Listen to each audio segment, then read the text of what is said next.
स्वागत है आपका मार्केट टाइम्स टीवी में। आप देख रहे हैं देश और दुनिया का पहला कॉमेडी चैनल। कोरोना वायरस जब से चर्चा में है तब से कच्चा तेल भी सुर्खियों में बना हुआ है।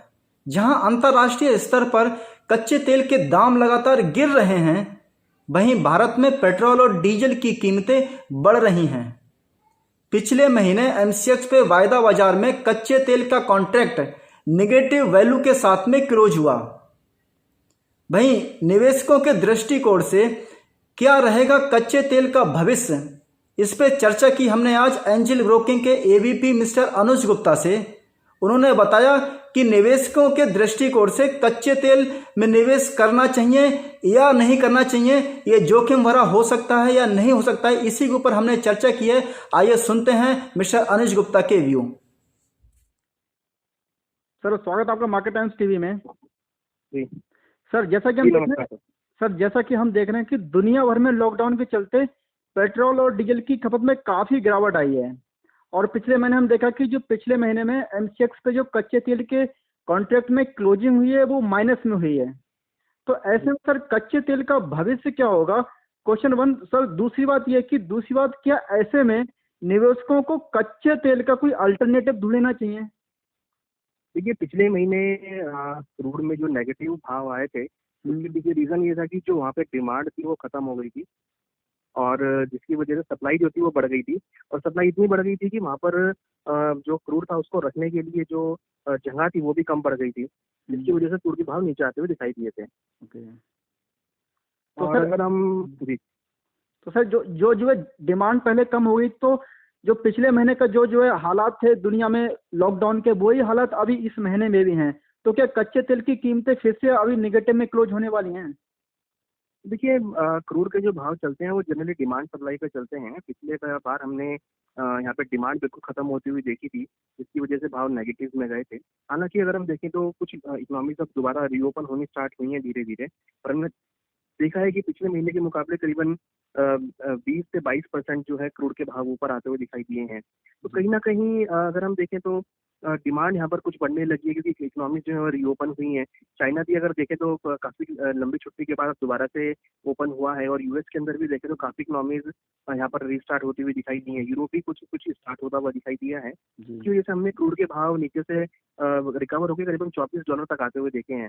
और साथ में अगर देखें तो यहाँ पर कुछ जो क्रूड ऑयल की जो प्रोडक्शन यूनिट्स थी वो बंद हो गई हैं, जिसकी वजह से क्रूड का जो प्रोडक्शन है वो हो सकता है कि यहाँ पर कुछ कम होता हुआ दिखाई दे। साथ में ओपेक मेंबर्स की तरफ से भी प्रोडक्शन कट को लेकर बात कही गई है कि वो मई प्रोडक्शन कट करेंगे, तो कहीं ना कहीं उससे भी सपोर्ट मिलता हुआ दिखाई दिया है। हमें लगता नहीं है कि दोबारा से भाव नेगेटिव में जा सकते हैं। हमें लगता है कि भावों में एक मिला जुला रुख रहेगा। हालांकि एक्सचेंज की तरफ से भी यहाँ पर करीबन 200% के आसपास का मार्जिन लगा दिया गया है, तो वॉलेटिलिटी काफी हाई है। तो हमें लगता नहीं है कि ज्यादा भाव नीचे आते हुए दिखाई देंगे।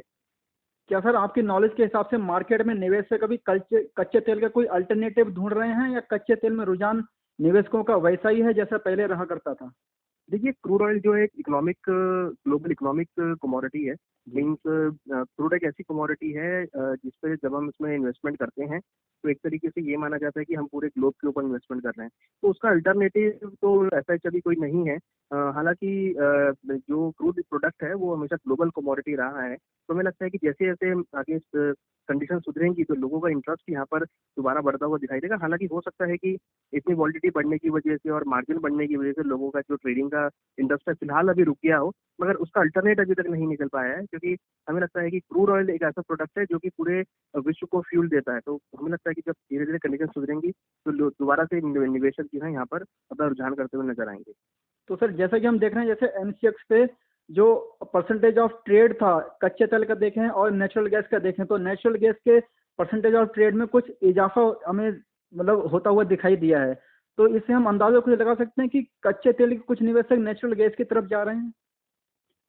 देखिए, ऐसा नहीं है। नेचुरल गैस एक अलग प्रोडक्ट है, हालांकि क्रूड का एक बाई प्रोडक्ट है, मगर जो इन्वेस्टमेंट है या ट्रेडिंग है वो दोनों की डिफरेंट रहती है।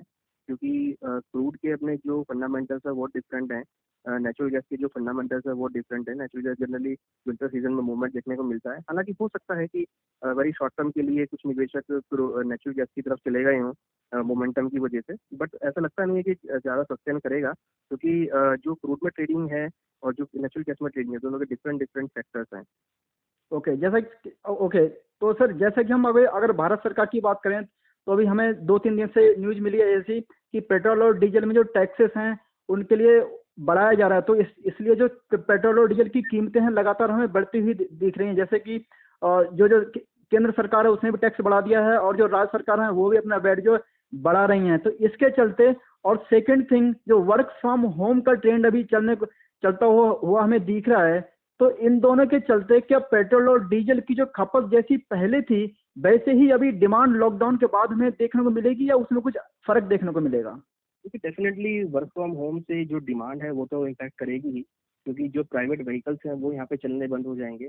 जो गाड़ियाँ हैं, टू व्हीलर्स हैं, जो लोग जनरली ट्रैवल के लिए यूज़ करते हैं, उसकी खपत तो कम रहेगी। डेफिनेटली वर्क फ्रॉम होम से जो क्रूड ऑयल की डिमांड है या पेट्रोल डीजल की डिमांड है वो यहाँ पर कम होती हुई दिखाई देगी। तो उतना ज़्यादा जो है डिमांड जो है पहले के मुकाबले थोड़ा कम ही रहेगी।